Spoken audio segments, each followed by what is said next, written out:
পশ্চিমবঙ্গের রাজ্য সরকারি কর্মচারী ও পেনশনাররা তাদের দীর্ঘদিনের বকেয়া প্রাপ্য বকেয়া আদায়ের লক্ষ্যে পথের আন্দোলনের পাশাপাশি আইনি লড়াই লড়ে যাচ্ছেন দীর্ঘদিন ধরে।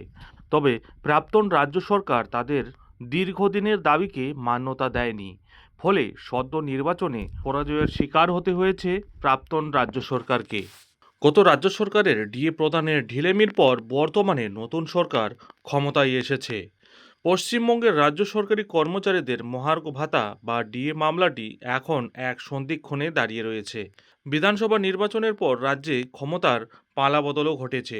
সেই সঙ্গে আদালতের পরবর্তী শুনানির দিনক্ষণ ঠিক হওয়ায় বিষয়টিতে নতুন মাত্রা যোগ হয়েছে। সব মিলিয়ে সরকারি কর্মচারী এবং পেনশনারদের মধ্যে প্রত্যাশার পারদ কিন্তু তুঙ্গে। আসলে গত ৪ঠা মে বিধানসভা ভোটের ফলাফল ঘোষণার দিনই এই মামলাটির শুনানি হওয়ার কথা ছিল। তবে নির্বাচনের জেরে তা সম্ভব হয়নি। এখন সুপ্রিম কোর্ট নতুন তারিখ হিসেবে ২৭শে মে ২০২৬ দিনটিকে ঠিক করেছে।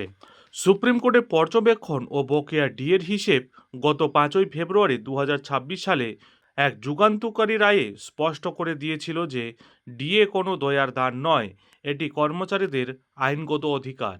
বিচারপতি সঞ্জয় কারোল এবং বিচারপতি প্রশান্ত কুমার মিশ্রের বেঞ্চ ২০০৮ থেকে ২০১৯ সালের বকেয়া ডিএর ২৫% দ্রুত মিটিয়ে দেওয়ার নির্দেশ দিয়েছিল।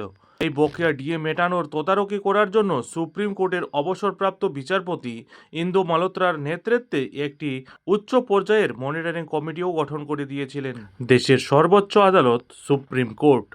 নিয়ম অনুযায়ী প্রথম কিস্তির টাকা ৩১শে মার্চ ২০২৬-এর মধ্যে দেওয়ার কথা ছিল, কিন্তু রাজ্য সরকার বাড়তি সময় চেয়ে আবেদন করায় বিষয়টি আপাতত আদালতে আটকে রয়েছে। নতুন সরকারের প্রথম সমীক্ষা ও মুখ্যমন্ত্রীর বৈঠক ২৭শে মে সুপ্রিম কোর্টে যে শুনানি হতে চলেছে সেটিই নতুন রাজ্য সরকারের অধীনে প্রথম আইনি পদক্ষেপ। ইতিমধ্যেই মনিটরিং কমিটি এবং রাজ্য সরকার নিজ নিজ রিপোর্ট জমাও দিয়েছেন। এই শুনানির পরেই নতুন সরকারের অবস্থান সম্পর্কে পরিষ্কার ধারণা পাওয়া যাবে। তবে আইনি লড়াইয়ের পাশাপাশি আলোচনার পথও কিন্তু খোলা রয়েছে। আদালতের শুনানির ৩ দিন পর অর্থাৎ ৩০শে মে ২০২৬ তারিখে রাজ্যের মুখ্যমন্ত্রী ডিএ আন্দোলনের সঙ্গে যুক্ত প্রধান ৪টি সংগঠনের প্রতিনিধিদের সঙ্গে বৈঠকেও বসছেন। এই দ্বিমুখী প্রক্রিয়ায় রাজ্য সরকারি কর্মচারীদের দীর্ঘদিনের বকেয়া পাওনা মেটানোর নতুন সমীকরণ তৈরি হয় কিনা সেটাই হচ্ছে এখন কিন্তু দেখার। আদালত এবং সরকারের এই পদক্ষেপেই রাজ্যের প্রায় ২০ লক্ষ সরকারি কর্মচারী, শিক্ষক এবং পেনশনারদের ভাগ্য জড়িয়ে রয়েছে।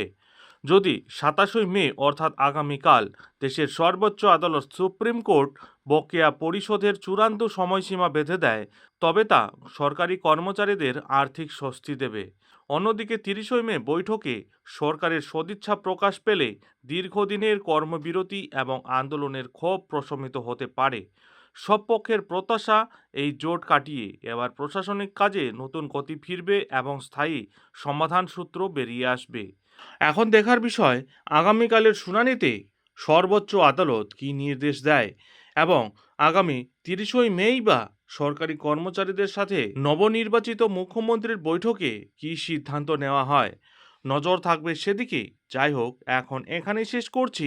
এই ধরনের পরবর্তী ডিএ সংক্রান্ত লেটেস্ট আপডেটের জন্য অবশ্যই চ্যানেলে চোখ রাখুন।